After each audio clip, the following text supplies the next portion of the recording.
Então vamos lá, falar de pilha de chamadas. Vai ajudar vocês a entender melhor funções da linguagem C e da maioria das linguagens.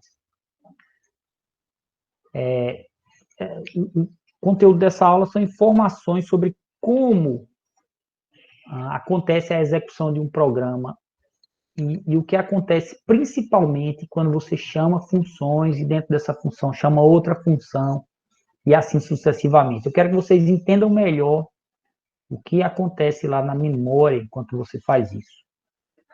Eu disse que essa aula fala sobre pilha de chamadas, mas o que é uma pilha? Pilha é o nome usado não só na computação, mas na computação ele tem um uso bem específico e você pode fazer um paralelo aí com pilha de pratos.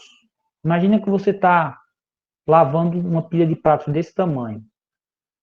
Maravilha, né? Eu levava um dia para terminar uma pilha dessa. Como é que você faria assim, digamos, quando você pegasse mais pratos sujos e quando você tirasse pratos para lavar? O que é que você tipicamente faria? Uma pilha que já está grande assim, normalmente é bem mais fácil você pegar um prato sujo novo que chegou e colocar aqui em cima. E depois, para lavar, você pega o prato que está mais no topo e remove e vai lavar. Então, na computação, uma pilha funciona com uma lógica parecida. Ela é um tipo de lista, um tipo de sequência de coisas. Mas essa sequência, eu insiro elementos por uma extremidade, que você pensa como o topo dessa pilha de pratos. E você remove elementos por essa mesma extremidade, por esse topo. Certo? Igual como pilha de pratos. Eu coloco um prato sujo novo aqui e removo um prato sujo também daqui de cima. Então, pilha funciona assim. E o que é uma pilha de chamadas? Uma call stack. É uma pilha, ela funciona com aquela lógica lá, que guarda informações sobre os procedimentos ativos. Em C, procedimento se chama função. Então, vamos deixar bem contextualizado na linguagem C. A pilha ela guarda informações sobre as funções que estão ativas. Certo? É a pilha de chamadas, que pode ser também denominada pilha de execução, pilha de programa, etc. E cada vez que você chama uma função e aquela função está executando, quer dizer que alguma nova informação entrou na pilha de chamada. Ok? E quando retorna da função, aquela informação é removida da pilha de chamadas. Bem, a pilha guarda o quê? Ela guarda uma informação sobre cada chamada de função. Essa informação é chamada de registro de ativação ou quadro. Certo? Como eu estava dizendo, você, quando começa um programa, já começa com a função main. Mas digamos que da função main você chamou a função 1. Aí entra um novo quadro relacionado à função 1 que você acabou de chamar. Aí a função 1 não acabou ainda e chamou a função 2. Entra um novo quadro com dados da função 2 que você acabou de chamar. Então a pilha guarda esses quadros, cada um sobre uma função que ainda está ativa, ainda não foi concluída. E no topo, você vê qual é a função que está executando agora. A função 2, nessa configuração aqui, entende-se que a função 2 é a função que está tendo o seu código executado. Função 1 e main estão paradas lá. Aí a função 2 termina, aí esse quadro se encerra e é removido. Quer dizer, a função encerra e esse quadro é removido da pilha. E ele volta a executar a função 1 e esse quadro volta a ser o quadro do topo. Eu vou mostrar isso mais passo a passo aqui. Primeiro, deixa eu mostrar um código que vai servir de referência, por exemplo, que eu vou dar, certo? O código em C mesmo seria esse aqui. Confirme para mim se estão vendo aí. Carregando, pronto. Olha só, a main está aqui. Eu vou fazer um printf quando começa e quando termina a main. E dentro da main eu só faço uma coisa, eu chamo a função 1. E a função 1 está aqui. Ela tem um printf quando começa e quando termina também. Só que um printf que eu dei um deslocamentozinho no texto para a direita. E no meio, a única coisa que ela faz é chamar a função 2. E a função 2 vai imprimir começa e termina só. Um deslocamento maior. Esse barra T dá uma tabulação, é um deslocamento grande, aí de uns 4 ou 5 espaços. Então, quando eu executo esse programa, ele entra na main, imprime e chama a função 1. Aí ele para tudo aqui e vem para a função 1, correto? Aí a função 1 imprime e chama a função 2.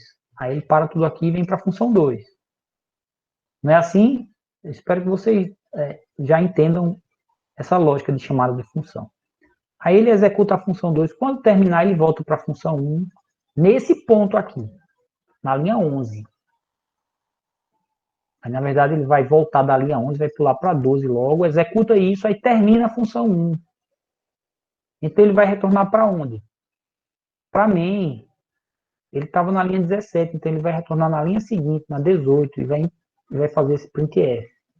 Então, se você executar, eu acho que não vai surpreender vocês, vai ficar assim, ó. A main começa, quando entra na função 1, aí ele vem para cá e mostra, a função 1 começa, aí chama a função 2, aí ele entra na função 2 e mostra, a função 2 começa. Então veja que da main começou a função 1, começou a função 2, sem ter terminado a função 1, sem ter terminado a main. Certo? Então nesse ponto aqui, as três estão ativas. As três funções estão assim, com a execução pela metade. Aí agora a função 2 terminou, pronto, agora terminou mesmo. Encerrou, acabou-se. Volta para onde? Volta para a função 1. Aí a função 1 termina. Voltou para a função 1 nesse ponto e a função 1 termina. Quando a função 1 termina, aí volta para a main e aí finalmente a main termina. Mas entenda que existem momentos em que mais de uma função está pela metade, está ainda ativa, esperando para poder executar, e só uma está realmente executando, que é a que está mais no topo. Então, eu vou mostrar como é que a pilha de chamadas vai estar em diferentes momentos dessa execução aqui. Usando esse código como base.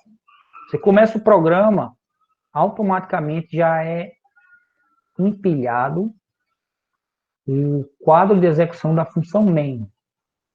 Dentro da pilha tem um quadro para cada chamada de função ativa. Então, começa com o quadro da função main. Aqui tem informações sobre a função main. Aí, naquele ponto que a função main chamou a função 1, e a função 1 começa a executar, entra o quadro da função 1 na pilha. E aí a função 1 está executando. Aí na função 1, no meio dela, ela chama a função 2, estão lembrados? Aí entra o quadro da função 2 na pilha. E aqui está executando a função 2. Mas quando a função 2 encerra, remove o quadro. E volta para a função 1. Como é que ele sabe o ponto para onde ele deve voltar? É justamente essa pilha que ajuda a controlar isso. Dentro do quadro da função 2, quando tem a informação de que ponto do código ele deve voltar na função 1. Então, quando encerra a função 2, ele tem aqui uma informação que diz a ele, volte para a linha, eu acho que era a linha 11. Na memória não vai estar a linha 11, vai estar um endereço de memória. Você volta para o endereço 45, sei lá. Endereço 10.529. Mas, enfim, é aqui dentro do quadro da função 2 que diz qual é o ponto para onde ele vai voltar, onde ele retornar. Aí encerrou a função 2, ele remove esse quadro e volta para aquele ponto do código certinho na função 1. E o quadro da função 1 passa a ser o quadro ativo também. O quadro está no topo. Aí quando retorna da função 1, o quadro da função 1 diz qual é o lugar do código da main que ele deve voltar. Função 1 executando, está o quadro aqui. Quando retorna da função 1, volta para a main, fica só o quadro da main na pilha. Aí quando termina o programa, aí remove tudo, a pilha fica vazia ou nem precisa ficar vazia, ele pode simplesmente interromper desse jeito. Certo? Então, esses quadros vão sendo empilhados à medida que funções são chamadas e desempilhados quando as funções terminam sua execução. E ele usa o quadro para guardar informações sobre para que parte do código retornar, etc. Eu vou falar sobre isso agora. O que um quadro ou registro de ativação guarda? Ele guarda o endereço de retorno, que é o ponto do código na função chamadora. Main chamou função 1, então a main é a função chamadora. E eu agora estou executando a função 1, certo? Então, no quadro da função 1, me diz o endereço de retorno quando ele for voltar para main, a função chamadora. Uma situação em que main chamou função 1, a função 1 tem um quadro que diz o endereço na main, para ele retornar. Tem também os valores dos argumentos daquela chamada da função, tem os valores das variáveis locais daquela chamada da função, tem valores temporários, etc. Vai variar conforme a linguagem, o compilador, que informações tem aqui, em que ordem eles estão. Isso vai variar bastante. Você não precisa entender todos os detalhes. Só quero que vocês entendam mais assim. Que existe, para cada chamada de função, uma cópia própria dela, das variáveis locais, dos argumentos. E entenda que essas chamadas vão se empilhando, esses dados vão se empilhando em uma pilha de chamadas. Ok? Então, só para reforçar aqui, deixa eu voltar para o passo 1. Esse quadro da main tem as variáveis locais da main, por exemplo. Quando eu chamo a função 1, esse quadro tem as variáveis locais da função 1 aqui guardadas, e os parâmetros também, que funcionam quase igual à variável local. A diferença é só a posição onde ele fica no quadro. Geralmente os argumentos ficam no começo do quadro. Variável local não, pode ficar mais para o fim. Então, chamei a função 1, as variáveis locais e os parâmetros dela estão guardados aqui no quadro. Chamei a função 2, as variáveis e os parâmetros dela estão guardados aqui no quadro. Aí encerrou a função 2, ele usa as informações que estão no quadro, no registro de ativação, para poder saber para onde vai retornar e vai desempilhando essas informações. É basicamente. E a variável global seria a pilha em si, a estrutura. Aí veja, a pilha com os registros de ativação não guarda variáveis globais. As variáveis globais ficam numa área chamada de área estática, porque a pilha ela é uma informação dinâmica.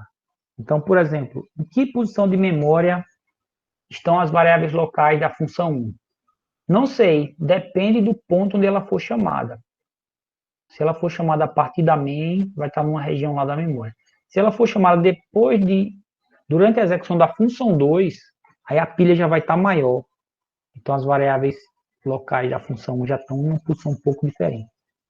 Então a pilha é uma estrutura dinâmica, as posições das variáveis vão depender de quais funções foram chamadas antes. E variável global não, as posições delas são mais estáticas e ficam guardadas numa área de memória chamada de área estática, fora da pilha. Certo? Se eu fosse mostrar aqui um esquema, é assim, a área estática geralmente é no começo da memória que foi reservada pelo seu programa. Depois vem uma área de código, que é onde tem as instruções em código de máquina do seu programa, as várias instruções dos procedimentos e tudo mais. Depois vem uma área de heap, e lá no fim vem a área de pilha, que é uma área que vai crescendo assim, em direção ao código até. Então são áreas bem diferentes. Tá? As variáveis globais ficam aqui em cima, a pilha vai sendo construída daqui de baixo, na região de memória reservada para o seu programa. Então, a pilha é uma estrutura dinâmica, montada durante a execução do programa. As posições das variáveis locais também vão variar por conta disso. Mas variável global não, são posições mais estáticas. E variáveis alocadas dinamicamente também não ficam na pilha. A gente ainda vai ver o que é isso. Mas variável alocada dinamicamente é um dos recursos mais que mais causam erro em programas, certo? Os recursos mais perigosos, entre aspas. Você tem que tomar mais cuidado. Por fim, você não opera diretamente com uma pilha de chamadas. Mas se você usar uma boa IDE, eu acho que deve ser, mas não tem isso. Mas numa boa IDE você tem um depurador, um debugger, que é para você, a gente diz assim, uma palavra aportuguesada, a gente debuga o código, um debugger. Aí ele pode mostrar para você o valor das variáveis, de todas elas, globais, locais. Pode mostrar um monte de coisa. Uma das coisas pode ser a pilha de chamadas. Um bom debugger tem a pilha de chamadas. Aí você sabe, deu um erro nessa linha 12, mas foi essa linha 12 executada em que momento? Quando a main chamou a função 1, chamou a função 3, chamou a função 5. Aí na linha 12 da função 5. Tá, então foi da main para a função 1. Entendi. Vai ajudar você a entender seu ponto em que o seu código está sendo executado, quer dizer. Então, para concluir, essa aula é para você entender melhor as chamadas de função, porque a gente vai ver uma coisa chamada funções recursivas, que na verdade não é uma função diferente não, é só uma função que faz uma chamada recursiva dela mesma. Aí pode dar um nó na cabeça de vocês. Mas se você entender bem essa ideia de pilha de chamadas, aí o nó se desfaz, eu espero.